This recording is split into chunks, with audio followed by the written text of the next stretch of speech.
Assalamualaikum warahmatullahi wabarakatuh. Waalaikumsalam.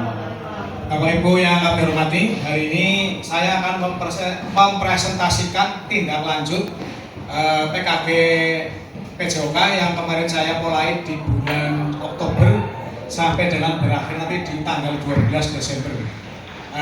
Hari ini saya akan mempresentasikan rencana tindak lanjut dengan judul aktivitas fisik untuk kesehatan dengan bergaya hidup aktif. Kenapa saya mengambil ini? Karena yang pertama latar belakangnya, Mas Imam, latar belakang. Karena sekarang dalam kehidupan modern gaya hidup aktif dan bukan fisik menjadi aspek penting, monggo Pak Matur. Aspek penting yang harus diperhatikan sejak dini. Sekarang, apalagi sekarang saya ngajar kelas 11 nih. Anak-anak ini kan dunianya sudah berbeda dengan kita. Jadi anak-anak sekarang pulang main HP, ya. Aktivitas fisiknya otomatis kurang. Jadi sekarang kangen bahasa Banyumasnya aku baca Cileren. Nah, kurang sehat. Nah, dengan aktivitas fisik ini diharapkan, karena saya ngajar kelas 11, anak-anak kelas 11 ini sehat, ya. Walaupun kenyataannya ketika di lapangan itu masih ada yang kadang kurang sehat, kadang mau olahraga ada yang sakit, ada kadang ketika di fisik sebentar saja sudah ngos-ngosan. Nah, ini karena kurangnya aktivitas fisik terhadap anak-anak sekarang. Anak sekarang itu pulang sekolah langsung paling makan, tidur atau makan terus main HP. Nah, dengan adanya ini diharapkan nanti banyak siswa kelas 11 dan seterusnya atau bisa dipakai juga untuk Bapak Ibu guru, karyawan melakukan aktivitas fisik, terutama kalau hari Sabtu dan Minggu biasanya menyempatkan untuk beraktivitas fisik, ya. Hari Sabtu Minggu atau hari libur atau pagi hari ketika di alun-alun itu sekarang banyak sekali mak-mak pada jalan-jalan, meskipun golek pelaku karo ngrupi, karo cerita, ya. Jadi sekarang banyak sekali. Diharapkan sekali dengan adanya aktivitas ini nanti kelas 11 anak-anak itu akan sehat. Next, kemudian tujuannya itu seperti tadi sudah saya sampaikan, meningkatkan pemahaman peserta didik tentang pentingnya kebugaran jasmani dan membangkitkan kesadaran akan gaya hidup aktif dan sehat, ya. Jadi kesehatan itu sangat mahal, ya. Kalau sudah sakit baru merasakan kalau jebule sehat itu penting. Kemudian meningkatkan pemahaman dan kemampuan peserta didik tentang cara menjaga dan meningkatkan kebugaran jasmani serta mempromosikan di media sosial. Jadi apalagi sekarang eranya anak-anak sekarang itu jarinya kan jari ada matanya, ya, bisa tek. Nah, diharapkan dengan aktivitas kebugaran ini bisa pakai TikTok atau pakai apa lah, silakan dengan ke media sosial, ya. Jadi anak-anak sekarang itu lebih canggih ketimbang saya Pak gurunya, ya. Kalau sudah bermain HP, bermain gadget ini sudah sangat luar biasa anak-anak sekarang. Saya lihat kemarin ketika ada pelatihan ketika dengan TikTok, ketika dengan itu, ya, anak-anak lebih cepat, ya. Pak guru di sini kadang-kadang tertinggal, kadang-kadang Mas ini terusnya gimana. Nah, dengan adanya seperti ini mudah-mudahan nanti anak bisa melaksanakan aktivitas kebugaran nanti disosialisasikan lewat media sosial. Lanjut. Kemudian capaian atau langkah-langkah dan hasil yang diharapkan untuk tiap tujuan, ya. Langkah-langkahnya peserta didik mempelajari konsep dan pentingnya kebugaran jasmani. Nah, hasilnya yang diharapkan itu peserta didik memahami konsep dan manfaat pentingnya menjaga kebugaran jasmani. Kalau untuk anak sekarang mungkin sama sekali belum, ya. Dari SMP kelas 10, kelas 11, ya. Dari SMP kan berarti kelas 9, ya. Kelas 9, kelas 11 mungkin belum memikirkan tentang pentingnya bahwa aku butuh sehat, belum, ya. Masih merasakan betapa senangnya saya bermain HP, bermain gadget, ya. Jadi belum memikirkan tentang pentingnya badan kita sehat, ya. Kemudian peserta didik mempelajari dan menyusun program latihan kebugaran jasmani terkait kesehatan, yaitu endurance, strength, flexibility, dan body composition, ya. Artinya peserta didik memahami dan dapat menyusun program latihan. Saya yakin tanpa diberitahu, tanpa dipelajari, anak belum bisa menyusun program. Ya. Endurance itu daya tahan. Ya, jadi sebetulnya ini sangat mudah, cuma kadang-kadang saya sendiri juga kadang terasa malas. Daya tahan tubuh kita itu harus baik. Sebetulnya melakukannya itu mudah. Dengan jalan saja setiap hari, otomatis akan meningkat daya tahan tubuh kita. Itu akan lebih kebal terhadap mungkin penyakit, ya, terhadap yang lain. Misalnya jalan pagi hari 2 kilo atau 3 kilo, tapi rutin 2 hari sekali atau setiap hari atau seminggu mungkin 2 kali, ini akan meningkatkan endurance, daya tahan. Kemudian strength, kekuatan, ya. Sing ora biasa push up, ketika melakukan push up pasti akan lebih kuat. Ya. Ibu-ibu push up ora apa-apa, sekali-kali push up. Ya. Jadi ini biasanya anak di usia remaja, karena sekarang di tes perusahaan itu semua ada tes fisiknya, termasuk push up, sit up, pull up, dan lari. Ya, di sini hanya karena tes fisik dok, masa ora Olimpiade tes. Nah, ini anak-anak yang kurang disadari oleh anak-anak sekarang. Ya, jadi dalam tes perusahaan itu ada endurance, daya tahannya lari. Misalnya lari keliling alun-alun itu ya, itu dalam 2 putaran tidak boleh lebih dari 4 menit. Ya, sebetulnya kalau lari terus 2 menit selesai. Ya. Kemudian endurance kemudian strength, kekuatan, ini di push up. Ya. Push up biasanya kalau tes perusahaan itu dalam 1 menit minimal tidak boleh kurang dari 20. Sebetulnya kecil banget 20 ya, tapi kalau yang tidak pernah melakukan sama sekali akan mengalami kesulitan. Jujur awaknya dapat kamu mending harus ilmu ya. Paling-paling hanya kuat 12 atau 15 ya, sudah kesulitan. Kemudian flexibility, ini kelincahan ya. Kelincahan ini biasanya gerakan lompat. Nah, ini sangat penting sekali ya. Dan body composition ya. Jadi apalagi kalau sekarang kan, kalau ibu-ibu itu sekarang banyak dengan aerobik ya. Nah, dengan aerobik itu 1 akan menjadi bugar, 2 akan lincah, itu pasti. Apalagi kalau ibu kan rutin, biasanya minimal seminggu sekali atau 2 minggu sekali. Ini biasanya akan membuat badan kita menjadi bugar dengan melakukan aktivitas, dengan berkeringat kita akan merasa segar. Ya, kemudian peserta didik mempraktikkan latihan kebugaran jasmani terkait kesehatan. Ya, jadi yang diharapkan itu peserta didik dapat mempraktikkan latihan kebugaran jasmani. Ya, jadi praktik sendiri. Ya, tanpa diperintah, tanpa keharusan misalnya kewajiban kamu harus seperti ini. Ada kesadaran sendiri untuk melakukan latihan fisik dengan tujuan untuk badan menjadi bugar. Next, ya. Kemudian hasil yang diharapkan, ya. Program ini diharapkan dapat membangkitkan kesadaran peserta didik akan pentingnya menjaga kebugaran jasmani, dengan hasil peserta didik dapat merancang dan melaksanakan program latihan kebugaran serta mempromosikannya pada media sosial, sehingga akan berdampak dalam kampanye hidup aktif dan sehat. Ya. Jadi hasil yang diharapkan itu otomatis ya, dengan membangkitkan kesadaran. Dan ini yang kadang-kadang kesulitannya itu kesadaran anak. Ya. Sekarang apalagi kelas 12 tidak ada olahraga, itu sangat susah sekali sekarang. Kadang kalau saya dengan Pak Imam itu sering kalau ada perusahaan tes fisik untuk wilayah Kabupaten Banyumas, mesti saya dengan Pak Imam dipercaya untuk mengatas fisik.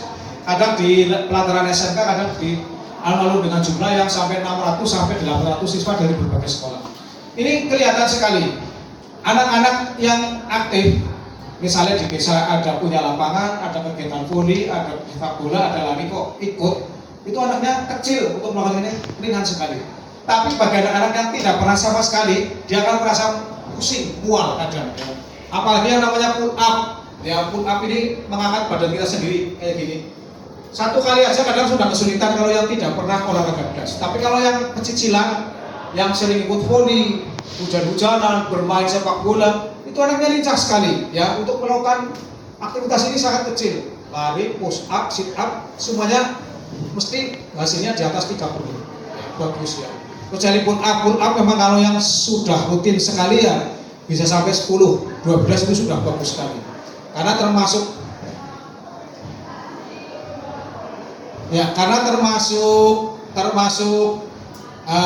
tes perusahaan itu minimal put up itu 3 kali ya. Next, kemudian struktur program dan mitra dalam komunitas belajar. Program pembelajaran berbasis proyek ini merupakan program intrakurikuler, jadi yang dilaksanakan wajib ya, yang dipadukan dengan kokurikuler dalam pelaksanaannya. Program ini akan dilaksanakan untuk fase F untuk anak kelas 11 ya. Nah, pelaksanaannya program ini akan berkolaborasi dengan rekan sejawat, yaitu guru PJOK, berkolaborasi dengan guru mapel informatika atau TIK dan guru-guru yang lain. Next. Kemudian aset sumber daya manusia ya. Di sekolah ini aset yang dimiliki di sekolah itu guru yang sudah bersertifikat pendidikan ya, pendidik dan peserta didik yang beraneka ragam ya. Dalam satu kelas itu ada 36, warnanya ya 36 anak ya. Kemudian aset fisiknya sarana prasarana yang cukup lengkap, diantaranya lapangan basket. Maksud saya tengah ini lapangan basket, meskipun ringnya sedikit itu lapangan basket, juga lapangan upacara. Kita bisa melaksanakan di sini untuk push up, sit up bisa, untuk jalan lari muter bisa. Kemudian pada anak yang sudah memiliki smartphone ya, jadi bisa melakukan, tapi dengan mencontoh juga bisa, kemudian nanti mengunggahnya juga bisa. Kemudian aset finansial yaitu pendanaan bisa dari pribadi, bisa dari sekolahan. Kemudian aset lingkungan yang mendukung untuk aktivitas fisik. Ini terutama yang Bapak Ibu guru atau anak yang di sekitar lingkungannya itu ada sarana olahraga, itu sangat mudah ya. Jadi misalnya di sekitar gor, di sekitar alun-alun, sebetulnya tinggal saja waktunya kapan ya. Next.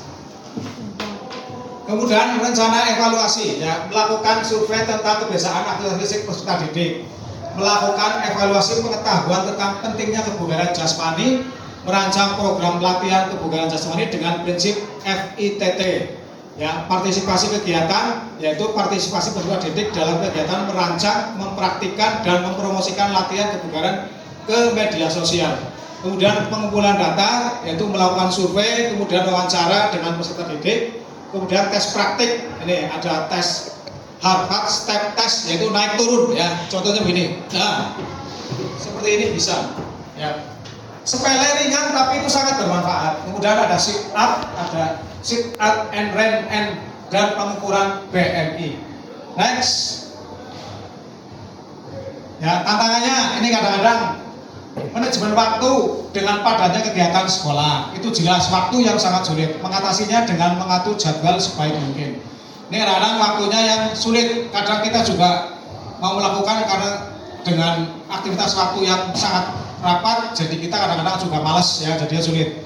Kemudian variasi latihan agar tidak monoton, ini bervariasi, bisa lompat-lompat, lari, naik turun tangga bisa naik turun, ini bisa ya. Kemudian konsistensi peserta didik dalam melaksanakan program yang dirancang, kemudian mengatasi dengan selalu mengingatkan peserta didik tentang jadwal latihan. Nah ini kalau sudah dibuatkan jadwal, mestinya harus dilakukan. Jadwalnya kapan, hari apa, jam berapa menit. Nah ini yang harus dilakukan. Ya. Next. Ya, ternyata sampai di situ ya. Jadi yang penting kita bisa, ya, ternyata kita bisa melaksanakan ini. Yang perlu disadari bahwa kadang kita itu melawan rasa malas, ya, rasa malas untuk melakukan aktivitas fisik. Rasa malas ini kadang timbul karena kita mungkin terlalu jenuh, kita mungkin terlalu capek. Jadi untuk melaksanakan ini mungkin besok aja, sudah hari besok, nanti besok saja. Nah, anak pun sama dengan kegiatan yang padat di sekolah, dengan pelajaran yang begitu padat, kadang jadi malas. Padahal itu program sudah disusun. Nah, kayak kita sendirilah, misalnya Sabtu Minggu, aku mau ngerti Sabtu Minggu melakukan. Tapi kadang-kadang Sabtu mungkin jebule anak kondangan. Nah, ini kadang-kadang jadi tidak jadi ya. Saya sering seperti itu, dari rumah niat ya ke sekolahan, bisa mengajar, akan jalan-jalan di alun-alun, tapi ternyata ada tugas lain. Nah, ini yang kadang-kadang menjadi halangan dari tangan kita. Nah, kita harus bisa mengatur, bisa merencanakan kapan kita akan melakukan aktivitas secara rutin. Apabila nanti sudah terjadwal, tersusun jadwalnya, nah nanti kita tinggal melaksanakan saja. Ya, pesan kami, carilah waktu sedini mungkin untuk merancang, kemudian carilah waktu yang kosong untuk melakukan kegiatan aktivitas fisik. Ya, meskipun itu bisa di sekolah ketika kita belajar, ya, di waktu yang senggang kita bisa melaksanakan aktivitas fisik demi untuk kebugaran kita, ya, agar kita selalu bugar, kita selalu sehat. Jangan lupa untuk melakukan aktivitas atau berbareng-bareng dengan anak. Makanya di SMK kadang hari Jumat, ya, dalam kurun waktu 1 bulan sekali kita kadang ada jalan keluar, jalan sehat. Nah, itu kita memanfaatkan dengan baik, ya, dengan adanya jalan sehat. Jadi itu kita mencoba keluar, ya. Dengan berkeringat kita merasa fresh, merasa bugar, ya, merasa enteng, seolah-olah beban kita akan hilang, ya. Tapi yang utang orang mungkin hilang, ya. Tapi beban ada kita jembung, ya. Saya sendiri kalau jembung di rumah mesti metu ubah, menghilangkan rasa jembung itu. Dengan beraktivitas fisik seperti itu kita bisa menghilangkan kejenuhan, bisa menghilangkan kepenatan, bisa untuk mengendorkan saraf-saraf otot-otot yang tadinya tegak. Dengan kita duduk setiap hari, ya, kayak anak duduk setiap hari, dengan berolahraga, dengan beraktivitas, otot-otot akan menjadi lemas, akan menjadi kendor. Nah, ini akan mengurangi rasa stres yang menjadi pikiran kita. Mungkin itu yang bisa saya sampaikan. Terima kasih. Assalamualaikum warahmatullahi wabarakatuh. Ada pertanyaan? Silakan. Ya, monggo Pak Didit. Ya, tadi yang disampaikan artinya lumayan menarik, tapi ada sedikit pertanyaan saya. Tadi benar untuk mengenai kebugaran fisik itu langkah yang paling mudah itu adalah dengan berjalan kaki. Yang saya tanyakan, apakah ada waktu yang tepat?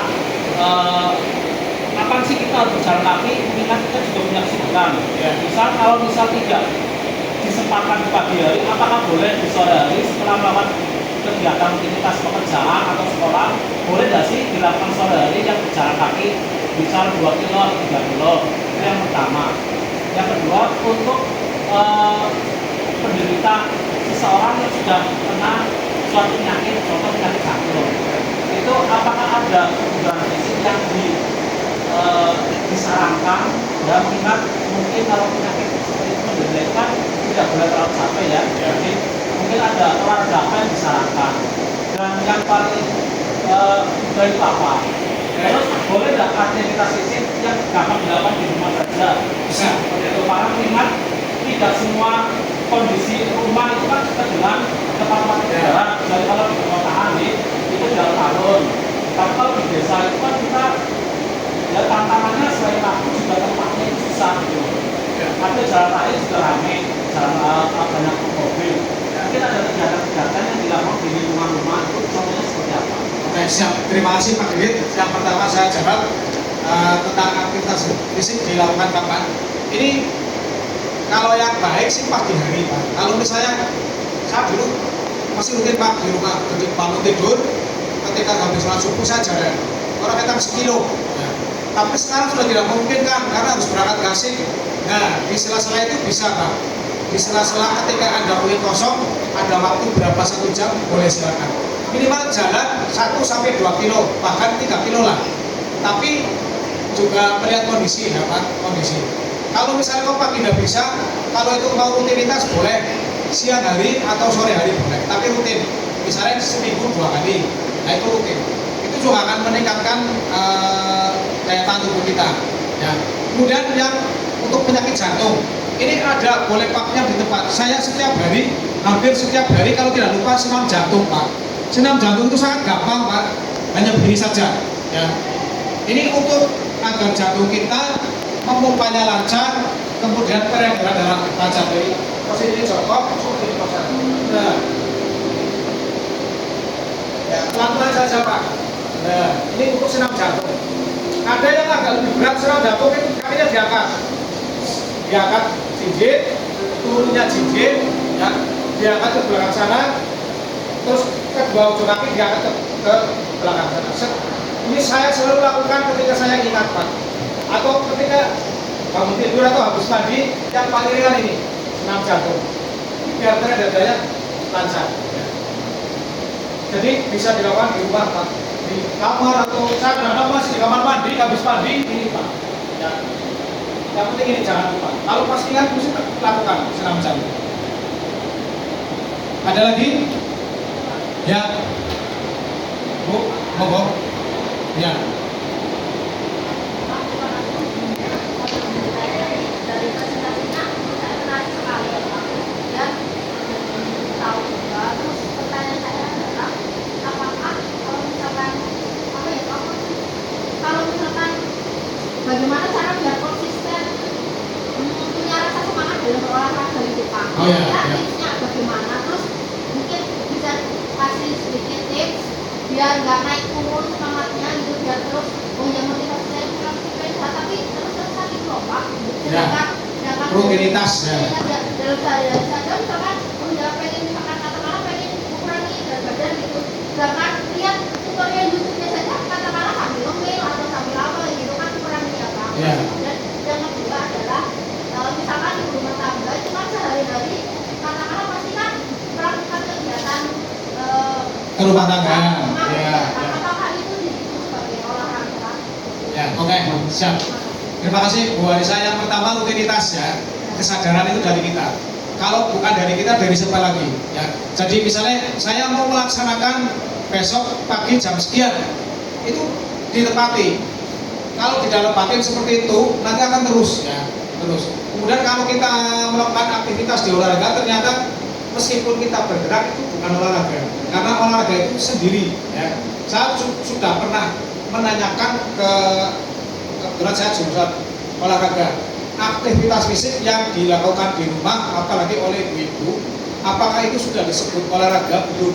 Ya. Meskipun kita kadang memberikan ya Bu, capek kadang itu, tapi belum, karena ototnya beda antara otot olahraga dengan otot ketika melakukan aktivitas. Sama-sama bekerja, tapi kualitas dan tujuannya beda. Apalagi kalau ditekan pikirannya itu kudu rapuh, kudu berungsung, nah itu juga kurang fresh. Walaupun kita gerak tapi karena Iya, jadi kita menyempatkan lah. Kok saya kalau melihat istri saya di rumah, kesannya kayak apa ya? Tapi kalau dia menyempatkan olahraga pakai itu HP, pakai YouTube, itu kadang-kadang disenang. Ya. Itu sampai keluarga saya ngetuk nabe orang kuat kati. Ya, jadi kadang-kadang butuh waktu tersendiri dengan gerakan yang tersendiri. Mungkin dari saya cukup ya karena waktunya sudah habis, nanti dengan Pak Imam. Terima kasih. Assalamualaikum warahmatullahi wabarakatuh. Waalaikumsalam.